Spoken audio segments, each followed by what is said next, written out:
بسم اللہ الرحمن الرحیم۔ صاحب صدر کی اجازت سے صرف قربانی اور وہ بھی سنت ابراہیمی کے مطابق، اور سنت ابراہیمی کی سنت اب تک چل رہی ہے، اس کے اوپر اقبال کے حوالے سے ایک گفتگو کا یہ پروگرام ہے۔ اور جتنے یہاں پہ صاحب علم حضرات بیٹھے ہوئے ہیں، خواتین حضرات، ان کی موجودگی میں اب اس پہ اپنی سیر حاصل یا بہت ڈیپ گفتگو کرنا، یا میرے خیال میں سب لوگ اتنا اس سے واقف ہیں، اتنی اویئرنیس ہے ان کے اندر کہ بس صرف ریپیٹیشن ہی ہو سکتی ہے چند باتوں کی، اور اس طرح ہم سیلیبریٹ جیسے کر رہے ہیں اقبال کو، تو اس حد تک ہی بات ہو سکتی ہے، باقی اور ڈیپ باتیں تو یہاں ممکن ہے شاید نہ ہو سکیں۔ میں اس میں عرض کرتا ہوں کہ جیسے خورشید صاحب نے پہلے بتا دیا کہ قربانی کے ایٹیمولوجی کیا ہے، یہ لفظ کہاں سے نکلا، عربی زبان میں آیا یا کس زبان سے عربی میں آیا، وہ انہوں نے بتا دیا۔ قربانی شروع کہاں سے ہوئی، یہ تھوڑی سی میں اس میں عرض کرتا ہوں۔ جہاں تک تھوڑا سا میں نے دیکھا ہے، سر آپ کے سامنے میں کیا گفتگو کروں، لیکن پھر بھی جسارت کر رہا ہوں میں۔ آدم علیہ السلام، ہمارا جو کنسیپٹ ہے آدم علیہ السلام کے بارے میں وہ یہ ہے کہ وہ پہلے انسان اور پہلے پیغمبر اور نبی ہیں۔ ظاہر ہے کہ انہوں نے ان سے انسانیت سٹارٹ ہوتی ہے، وہاں سے انسان سٹارٹ ہوتا ہے، تو ان کی اولادیں بھی تھیں۔ حابیل اور قابیل دو بھائی تھے، قابیل بڑے تھے اور حابیل چھوٹے تھے۔ قابیل بڑا ہونے کے ناطے سے بھی اور ویسے بھی طبیعت میں ذرا جسے کہنا چاہیے کہ ذرا اسٹرانگ آدمی تھے، اور حابیل ذرا شریف طبیعت کے آدمی تھے۔ تو اللہ تعالیٰ نے دونوں کو الگ الگ شعبوں میں ایک مہارت دی۔ قابیل کسان تھے، ہل چلاتے تھے یا جو بھی ان کا تھا، ٹلٹ کرتے تھے زمین کو، تو زمین کے اوپر سے جو چیزیں ہوتی تھی وہ اس سے گزارا کرتے تھے۔ اور حابیل جو وہ چرواہا تھے، شیفرڈ تھے۔ وہ دونوں کو ظاہر کہ وہ آدم علیہ السلام کی اولاد میں سے تھے اور آدم کی اولاد تھے، تو اللہ تعالیٰ نے ان دونوں سے کہا کہ تم قربانی پیش کرو۔ انہوں نے اپنی اپنی بساط کے مطابق قربانی پیش کی۔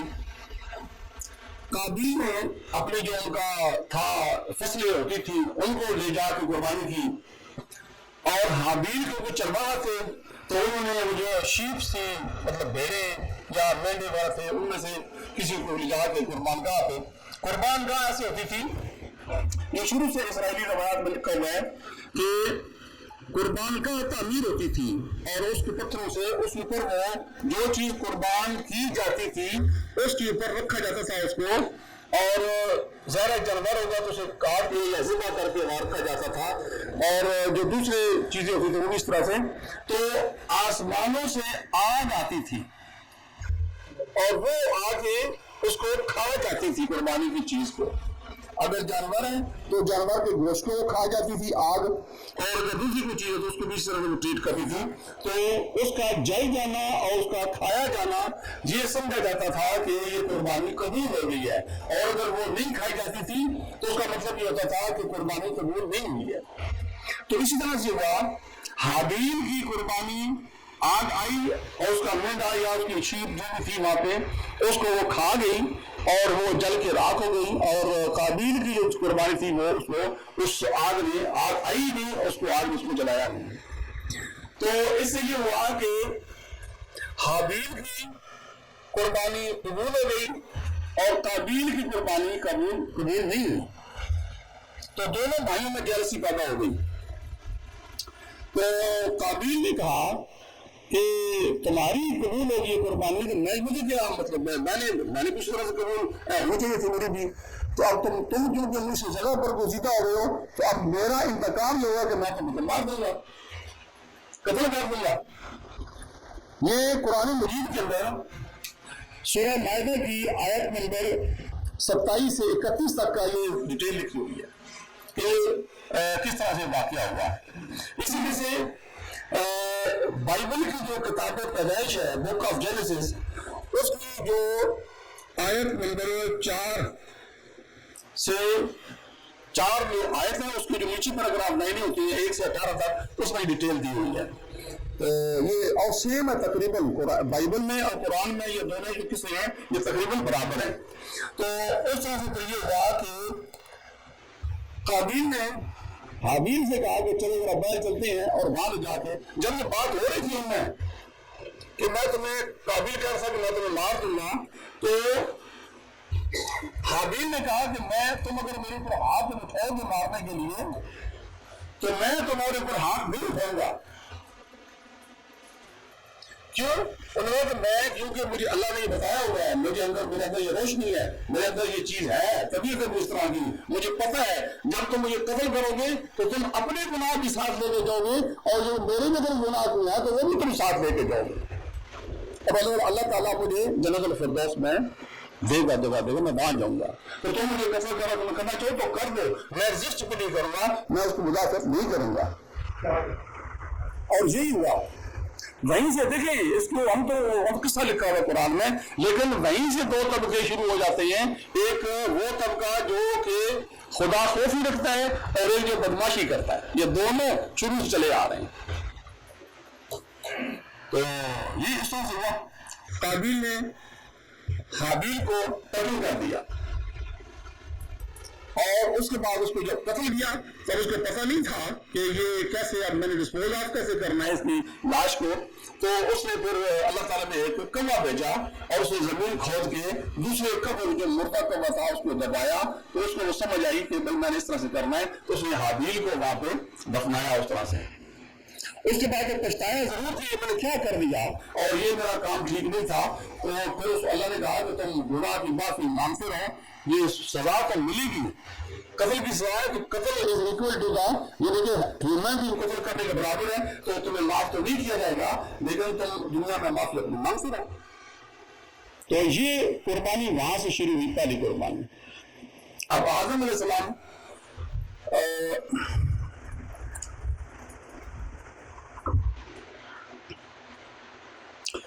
آدم علیہ السلام کی یعنی دیکھیں یہ سمجھے کہ وہ جو اقبال نے کہا شیر اقبال کا کہ نہ ستیز ادا ہے جہاں نہیں نہ حریف پنجا فگن ہے.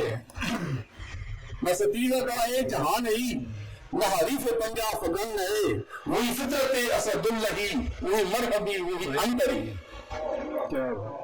تو یہ جو ایک فطرت ہے جو اللہ تعالیٰ نے بنا دیا سب کو لیکن وہ جو فطرت ڈیولپ کرتا ہے انسان جس میں لالچ طمع اور حوث ہوتی ہے اور دوسرے کے ساتھ جیلسی اور لگ پلنگ ہوتی ہے ایک طرف وہ ہوتی ہے اور ایک طرف دوسرے لوگ ہوتے ہیں جو کہ دوسروں کو بھلائی چاہتے ہیں جو انسانوں کی ویلفیئر چاہتے ہیں انسانوں کے لیے کام آتے ہیں.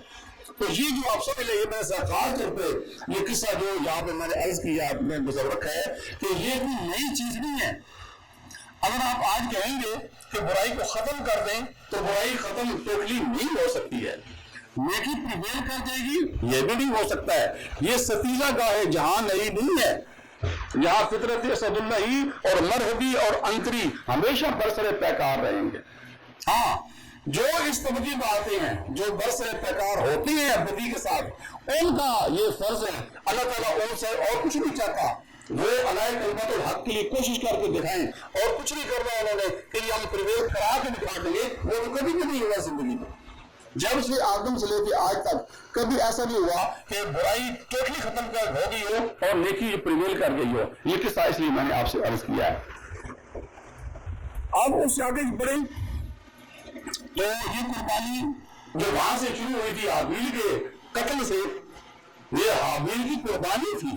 انہوں نے قربانی کی تھی قربانی ایکسپٹ ہوئی ایک قربانی ایکسپٹ نہیں ہوئی وہاں سے معاملہ شروع ہوا اور پھر آگے بڑھائیے. اب آ جائیے اس کے بعد بہت سارے پیغمبر آئے بیچ میں. حضرت آدم علیہ السلام سے لے کے ابراہیم علیہ السلام تک بہت سارے پیغمبر ہیں. آپ سب جانتے ہیں نوح علیہ السلام بھی آئے وغیرہ وغیرہ بہت سارے پیغمبر آئے. لیکن اب آتے ہیں ابراہیم علیہ السلام سب سے پرومیننٹ پیغمبر ہیں جن کا ذکر آگے صاحب نے شروع میں ہی کہہ دیا تھا کہ اور جن کا ہے کہ اقبال و سورت ابراہیم، سورت ابراہیم یہی شروع ہوتی ہے۔ ابراہیم علیہ السلام کے بارے میں سب جانتے ہیں، اس کے بارے میں ذرا نئی بات تو کوئی نہیں ہے۔ میں تو اس چیز میں اضافہ یہ کروں گا کہ ابراہیم علیہ السلام صرف مسلمانوں کے پیغمبر نہیں ہیں، ان کو یہودی بھی مانتے ہیں، جو آج کل جو قوم یہود ہے، جن کو کہ یہودی اللہ کے پیغام کے حامل ہیں۔ ابراہیم حضرت ابراہیم علیہ السلام کی اولاد ہے، یہ ان کو سب سے پہلے ہمارے نبی کو، جو ہمارے نبی نہیں ہے، نبی تو ان کے بھی نبی ہیں، ایکسیپٹ کرنا چاہیے تھا۔ قرآن بڑا بڑا دعوت دے رہا ہے ان کو، یا بنی اسرائیل، انہوں نے ایکسیپٹ نہیں کیا۔ تو حضرت ابراہیم علیہ السلام سے، حضرت ابراہیم علیہ السلام بائبل میں ان کا ذکر ہے، حضرت ابراہیم علیہ السلام کا بک آف جینیسس میں جو چیپٹر نمبر 12 ہے، اس کی مختلف آیات ہے اور بہت زیادہ ان کا ذکر ہے۔ یہ حضرت ابراہیم علیہ السلام کا ذکر قرآن میں اس میں بائبل میں 292 مرتبہ آیا ہے، 292 ٹائمز، مختلف طریقوں سے ان کی کہانیاں، ان کے قصے اور ان کے قصص جو ہیں وہ اس میں آئے ہوئے ہیں۔ قرآن میں 67 مرتبہ ذکر آیا ہے حضرت ابراہیم علیہ السلام کا مختلف انداز۔ سورہ ابراہیم قرآن میں سورت بھی ہے۔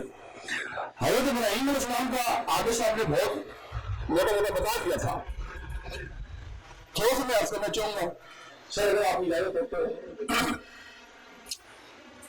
حضرت ابراہیم علیہ السلام کی زندگی قربانیوں سے بھری پڑی ہے۔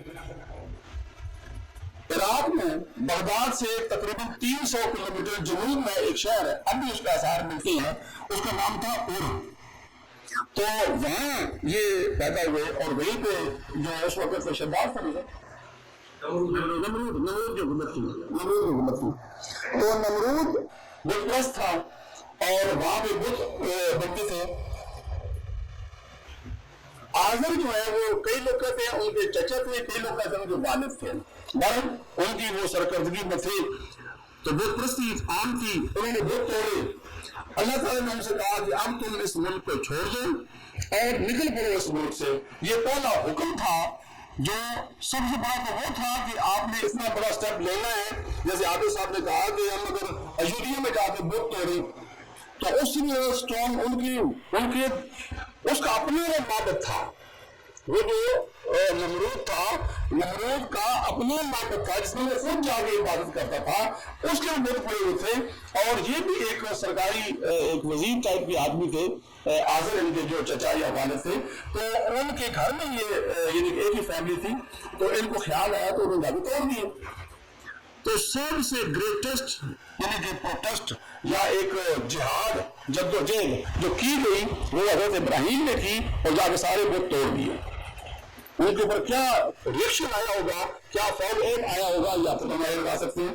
جو سب سے بڑا شہنشاہ ہے، دنیا کا بادشاہ ہے، اس کے گھر جا کے انہوں نے یہ کام کر لیا، تو یہ چھوٹی بڑی بات تو نہیں تھی، انہوں نے وہ کام کیا، سب سے بڑا تو یہ کام کیا۔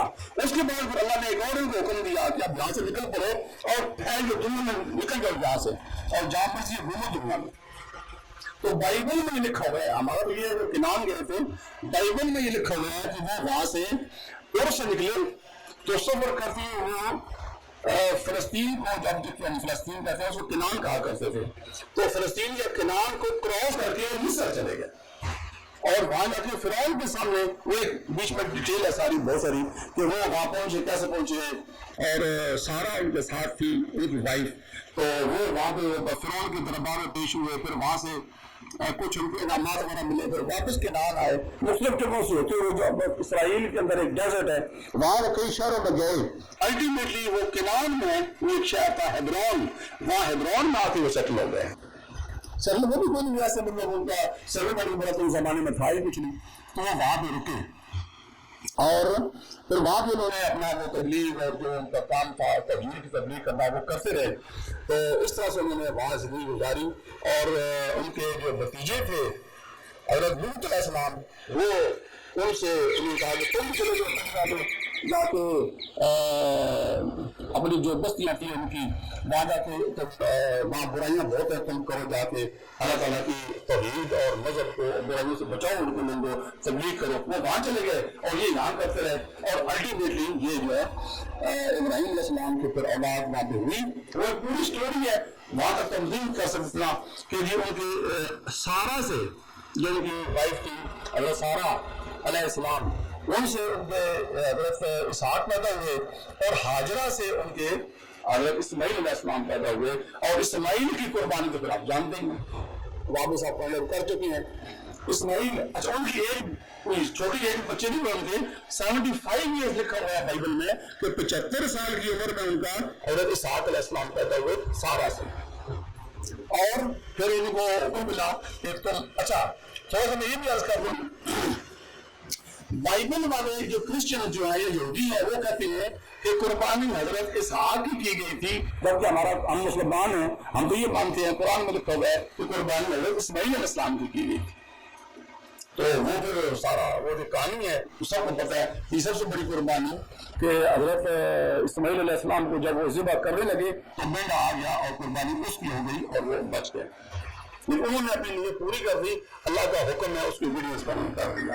یہ دوسری سب سے بڑی مطلب یہ بہت قربانیاں ہیں، لیکن موٹی موٹی میں کیونکہ ٹاپک یہ ہے تو میں اس میں عرض کر رہا ہوں. پھر آپ آتی ہیں حضرت ابراہیم علیہ السلام کی نسل میں سے حضرت موسیٰ علیہ السلام، حضرت موسیٰ بن عمران، ان کے والد صاحب کا نام تھا عمران. تو موسیٰ علیہ السلام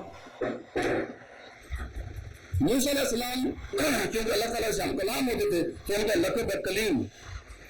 اقبال نے کہا کہ تازہ پر دانش حاضر نے کیا سیر قدیم، تازہ پر دانش حاضر نے کیا سیر قدیم، گزر اس عہد میں ممکن نہیں بے چوبے کلیم.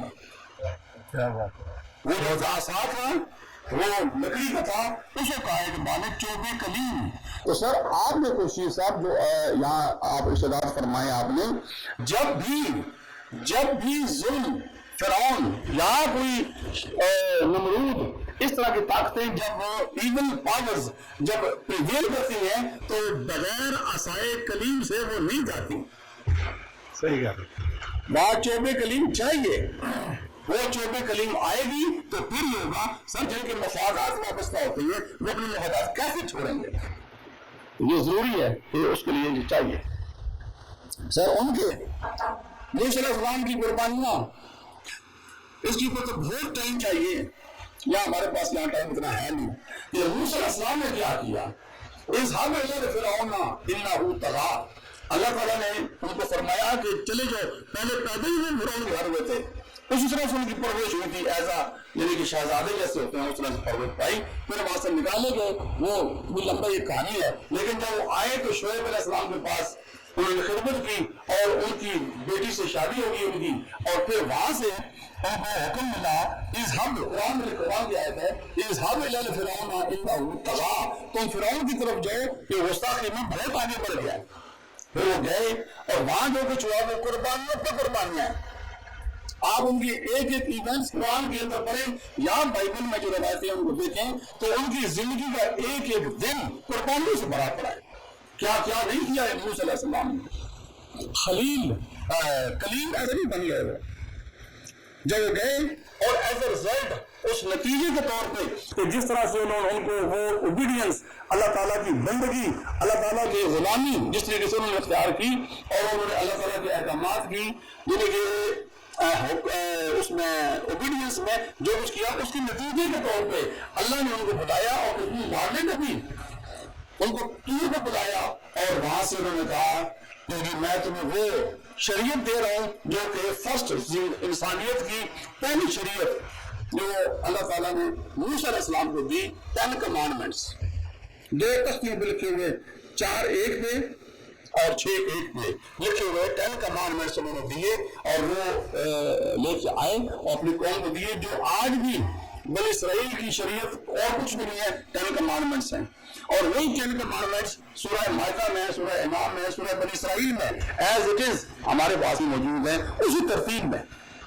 تو وہ تو ہم نے ہی پورا کرنا ہے 10 کمانڈمنٹس. تو یہ قربانی حضرت موسیٰ علیہ السلام کی. حضرت یونس علیہ السلام کو دیکھیں، ابراہیم علیہ السلام کی بات ہوگی، یونس علیہ السلام کا بھی یعنی کہ بار بار ذکر آیا ہے اور اس میں قرآن مجید میں بائبل میں 803 مرتبہ کا ذکر آیا ہے ان کا نام بائبل دنیا کی سب سے زیادہ پڑھی جانے والی کتاب ہے، اور قرآن مجید میں ان کا 136 مرتبہ ذکر آیا نام ان کا موسیٰ علیہ السلام کا۔ عیسیٰ علیہ السلام کیا ہے؟ قربانی کا ایک اور نمونہ۔ ہماری تو ہسٹری پوری پڑی ہے، ابراہیم جو مذہب ہے وہ تو قربانی ہے ساری۔ عیسیٰ علیہ السلام کا 25 مرتبہ ذکر قرآن مجید میں آیا ہے، اور بائبل میں 913 مرتبہ ان کا ذکر آیا ہے، اور ان کی قربانی آپ ان کو پڑھیں، اگر ان کا وہ باقی چیزیں چھوڑ دیں، ان کی وہ قربانی جس میں کہ بقول ان کے جو کرسچنز ہیں یا مسلمان نہیں ہیں لوگ، وہ کہتے ہیں کہ ان کو مصلوب کر دیا گیا، صلیب پہ چڑھا کے ان کو یعنی کہ مار دیا گیا، وہ کہتے ہیں لوگ، ہم تو نہیں کہتے، چڑھایا ضرور گیا صلیب پہ، لیکن اس کی جگہ پہ کسی اور کو جو ان کی ہم شکل تھا، یہودا اسکریوتی ان کا ایک صحابی تھا، اس کو اور غدار تھا، اس کو چڑھایا گیا صلیب پہ، اور یا صلیب پہ ان کو نہیں چڑھایا گیا، لیکن وہ کہتے ہیں چڑھا دیا گیا۔ تو قربانی تو یہ دیکھیں، یعنی کہ وہاں سے کوئی سہون تک جہاں ان کو صلیب دی گئی، تو وہ صلیب جو لکڑی کی صلیب تھی ان کے کاندھے پہ رکھ کے کہا گیا کہ خود اٹھا کے لے کے وہاں تک جاؤ، اور وہ گئے۔ وہ کہتے تھے کہ میں اس جو ڈیوائن کنگڈم اسٹیبلش ہوگی اس میری تبلیغ کے نتیجے میں اس کا بادشاہ ہوں گا، یہ ان کی لینگویج ہے، بادشاہ کا مطلب یہ نہیں کہ وہ بادشاہ بنیں گے۔ تو وہ کہا کرتے تھے کہ یہودیوں نے، ان کے مخالفین نے ان کے سر پہ کانٹوں کا تاج بنایا۔ یہ قربانی کی حد دیکھیں آپ ذرا، یہ ہے قربانی، اور کانٹوں پر تاج بنا کے ان کو مذاق ہو رہا ہے کہ یہ جا رہا ہے، اور جو ڈیوائن جو بادشاہ بنی ہے اس کا بادشاہ جا رہا ہے، تو وہ عیسیٰ علیہ السلام کی قربانی۔ پھر آپ آ جائیں عیسیٰ علیہ السلام کے بعد اسکپ کرتے ہوئے اپنے ہمارے پیغمبر اکرم محمد رسول اللہ صلی اللہ علیہ وسلم سیرت النبی پڑھیں، جو انہوں نے اعلان کیا کہ میں اللہ کا نبی ہوں۔ جب جبرائیل آئے انہوں نے کہا کہ آپ کو نبوت بخشی گئی ہے، تو اس کے بعد وہ کیا پہاڑ ٹوٹا قریش نے اور کفار نے نبی کریم صلی اللہ علیہ وسلم کے اوپر۔ ڈیٹیل پڑھیں تو میں کہتا ہوں کہ رونا آتا ہے۔ حضرت یاسر ان کی وائف سمیہ، ان کے ساتھ جو جیل میں کیا، قربانی کی حدیث واقعات بھرے پڑے ہیں، اس طرح ٹائم نہیں کہ سارے ہم یاد کر سکیں، تو اسلام کے اندر بھی قربانیاں بھری پڑی ہیں۔ حضرت امام حسین کی قربانی، اس سے کون ابھی تو محرم گزرا ہے، 10 محرم گزرا ہے، ان قربانی کو ہم یاد کرتے رہے ہیں، جو کہ 72 لوگ سارے کے سارے وہاں قتل کر دیے گئے۔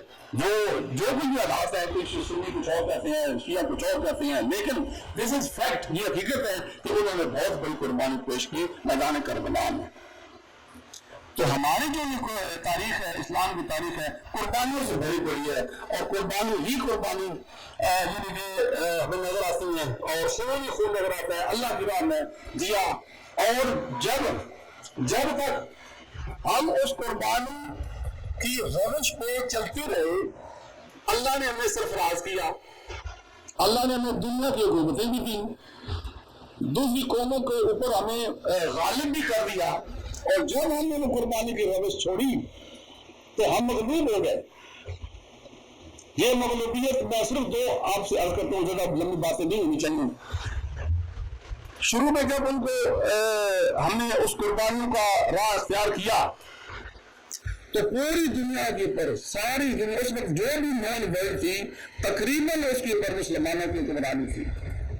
آدھے یورپ پہ تھی، پورے افریقہ پہ تھی، آدھے سے زیادہ ایشیا پہ تھی، اور ہر جگہ مسلمان اور اسلام کا غلبہ تھا۔ جب ہم نے سنت ابراہیمی اور قربانی کا راہ چھوڑا تو ہوا کیا کہ 1253 میں چنگیز خان نے حملہ کیا چائنا کی طرف سے آگے، اور مسلمانوں کی بغداد کی جو کیپٹل تھا اس زمانے میں عباسیوں کا، اس کی اینٹ بجا دی اس نے۔ مسلمانوں کوئی مسلمان زندہ نہیں چھوڑا اس نے، لاکھوں مسلمانوں کو قتل کیا اس نے۔ یہ قربانی کے راستے کو چھوڑنے کا نتیجہ تھا۔ کہتے ہیں کہ مسلمان جو چھپ گئے تھے کہ بھئی یہ دو بچھوڑے کریے، تو انہوں نے زیر زمین خندقیں کھود کے اس میں چھپ گئے. جب اس کو پتہ چلا انہوں نے کہا کہ پانی چھوڑ دو تاکہ وہ اندر ہی ڈوب کر مر جائیں، اور ایسا ہوا. یہ چنگیز خان نے کیا، ایران پہ قبضہ کر لیا، فلسطین تک پہنچا. وہ تو اللہ تعالیٰ کا کوئی ایسا یعنی کہ اللہ تعالیٰ کو منظور نہیں تھا، ورنہ انہوں نے کسر کوئی نہیں چھوڑی تھی. مسلمانوں نے اپنی یعنی کہ بزدلی کا دکھانے میں کوئی کسر نہیں چھوڑی تھی. جی بالکل جیسے آج کر رہے ہیں، یہی بھی کنڈیشن ہے. اس وقت یہ ہوا. پھر اس کے بعد پھر عباسی کا دور ختم ہو گیا، عثمانی ڈیولپ ہوئے. وہ آئے، وہ ترک تھے. ترک پہلے کافر تھے جو مارنے آئے تھے. یہ جو لوگ آئے تھے جنہوں نے بغداد کو تباہ کیا تھا، انہیں کے مختلف قبائل تھے، وہی مسلمان ہوئے. اور انہوں نے آ کے پھر مسلمان ہو گئے تو انہوں نے کہا کہ حفاظت کا ذمہ انہوں نے لے لیا. اقبال نے کہا ہے ایاں یورش تاتار کے افسانے سے، ہے ایاں یورش تاتار کے افسانے سے، مل گئے پاسباں کا بالکل سنم کھاتے ہیں. پھر یہ ہوا. اللہ تو یہ کرتا ہے جو بھی سنت ابراہیم بھی عمل کرے گا، وہ مسلمان ہو، وہ عرب ہو، وہ اجمی ہو، وہ انگریز ہو، یورپ کا آنے والا ہو یا افریقن ہو، جو بھی سنت ابراہیمی کو دے کر چلے گا، اس پہ عمل کرے گا، وہ بندہ اس کو عروج ملے گا، دنیاوی عروج کو ملے گا. کوئی قابل ہو تو ہم شانے کئی دیتے ہیں، ڈھونڈنے والوں کو دنیا بھی نہیں دیتے ہیں.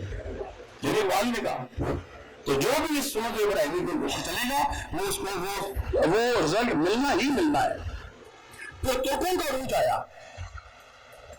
کانسٹینٹی نوپل، قسطنطنیہ، جس کے بارے میں نبی کریم صلی اللہ علیہ وسلم نے فرمایا تھا کہ جو اس کو فتح کرے گا وہ جنتی ہوگا اور اس کا نام بھی محمد ہوگا. اتفاق دیکھیں کہ بہت کوشش ہوتی رہی، کئی دفعہ بہت کوشش ہوئی، 20 دفعہ اٹیمپٹ ہوئی، کانسٹینٹی نوپل فتح نہیں ہو سکا. لیکن 1453 محمد II جو خلیفہ تھا، سلطان محمد II، تو اس نے حملہ کیا اور کانسٹینٹی نوپل فتح ہو گیا. اور آج تک ہمارے پاس ہے، ترکوں نے اس کا نام رکھا استنبول. تو وہ کام بھی ہوا، وہ عروج تھا. سنت ابراہیمی کو فالو کیا جا رہا تھا، ان کے جذبہ تھا، خون دینے کا جذبہ تھا، قربانی کا جذبہ تھا. تو اس زمانے میں تو وہ آتی تھی آگ تو اس کو ایکسپٹ کرتی تھی جلا کے، تو اس جو خون دیتا تھا اس کو وہ قربانی اس کی خون دے کے اللہ تعالیٰ اس کو ایکسپٹ کرتا تھا اور ملک دیتا تھا آپ کو. نہ ملے آگے یورپ میں ترکوں کا قبضہ تھا. ہمیں تو پتہ بھی نہیں ہے، ہسٹری بہت سارے ہمارے جو نوجوان ہیں نہیں پڑھتے، پڑھنی چاہیے. سر آج کل جو کنٹریز ہیں، یونان کے اندر مسلمان نہ ہونے کے برابر ہیں. 350 سال یونان کے اوپر ترکوں کا قبضہ تھا، ترکوں کی حکومت تھی یونان کے اوپر. یوگوسلاویا، سربیا، ان کنٹریز پہ اور ہنگری تک یہ سارا مسلمانوں کو کچھ بالکل قبضہ تھا کمپلیٹ، اور کچھ باز گزار کے ٹریبیوٹ پیش کیا کرتے تھے مسلمانوں کو. تو سر یہ جو چیزیں کیوں ہوئی؟ یہ خون دینے کا جذبہ، قربانی دینے کا جذبہ زندگی سے پیار نہیں ہے، لگژری سے پیار نہیں ہے. ہم نے صرف ایک ہی اندر بیٹھ کے اے سیوں کے اندر اور ٹھنڈے ٹھنڈے جگہوں پہ بیٹھ کے کھانے کھا کے تقریریں کر رہی ہیں. میدان میں آئے، میدان میں آ کے لڑیں، وہ قربانی دی، وہ خون دی، تو انشاءاللہ جو بھی یہ قوم یہ کام کرے گی وہ سرفراز ہوگی، اللہ تعالیٰ اس کو مرتبہ دے گا. بالکل امپاسبل ہے کہ وہ چیز نہ ہو سکے، وہ ہوگی. جب انہوں نے جو عروج پا گئے ترک، اور وہ پھر 3 کانٹیننٹ، سب دنیا کی سب سے بڑی امپائر ترک امپائر تھی، اوٹومان امپائر سب سے بڑی تھی 3 کانٹیننٹس کے اوپر. تو وہ کیسے ڈاؤن فال ہوا؟ اسی وجہ سے جب ہمارے سنت ابراہیمی کو چھوڑ دیا تو پھر وہ ڈاؤن فال ہو گیا. وہی ترک جو کبھی دنیا کی سپر پاور تھے سر، اور وہ کہلانے لگے یورپ کا کے مردہ کی مار.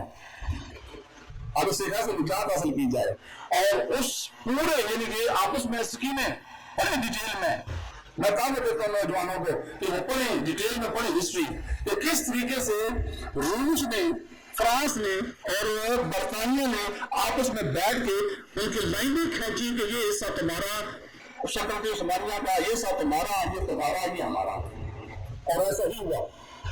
افسوس کی بات یہ رونا آتا ہے جب 1915 میں فلسطین کو قبضہ کیا، جو ایکسپیڈیشنس فورس تھی مصر میں جو موجود تھی، انگلینڈ کی، برطانیہ کی، وہ وہاں سے آئی، سرائے سینا کراس کیا، اور اس نے جب بیت المقدس پہ قبضہ کیا تو اس نے وہاں پہ کھڑے ہو کے بیت المقدس کے اندر وہ کہا، اس نے جو جنرل تھا، اس کا نام اس میں ذہن میں نہیں ہے، جو برطانوی فوج کا جنرل تھا، اس نے کہا کہ آج سے فلسطین ہمارا ہے، جو صلیبی نہیں لے سکے آج ہم نے لے لیا اس کو۔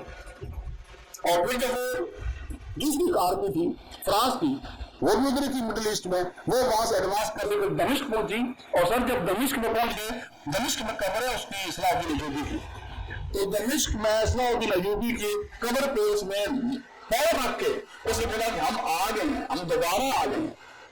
دوبارہ کیوں کہا تھا؟ ایک دفعہ وہ جب صلیبی جنگل میں انہوں نے قبضہ کر لیا تھا فلسطین پہ اور شام پہ، اور اس نے کہا کہ تم نے پھر نکال دیا تھا ہمیں، تمہیں نکالا تھا صلاح الدین ایوبی نے، تو ہم دوبارہ آ گئے۔ یہ سب چیزیں رونے والی ہے کہ نہیں؟ عبرت ہے کہ نہیں اس میں؟ یہ قربانی چھوڑنے کا نتیجہ ہے۔ یہ اپنے جو دنیاوی انٹرسٹ ہیں، جناب دنیاوی مفادات ہیں، ان کو زیادہ عزیز اور بڑا سمجھ گئے، اور جو قومی اور جو مذہبی ہمارے فرائض ہیں ان کو چھوڑنے کا نتیجہ ہے۔ تو یہ ہوئی، تو سر یہ ہے۔ اب میری بہت دل چاہ رہا ہے میں اور باتیں کروں، آلو صاحب کہہ رہے ہیں بس کریں، تو اب بس کرتے ہیں، تو سر کبھی پھر اگر موقع ملا تو میں باقی باتیں بھی کروں گا، میرے پاس بہت سارا میٹر لکھا ہوا ہے، لیکن اس انشاءاللہ آپ کی سماعتوں کا بہت بہت شکریہ، بڑی مہربانی سر۔ ماشاء اللہ۔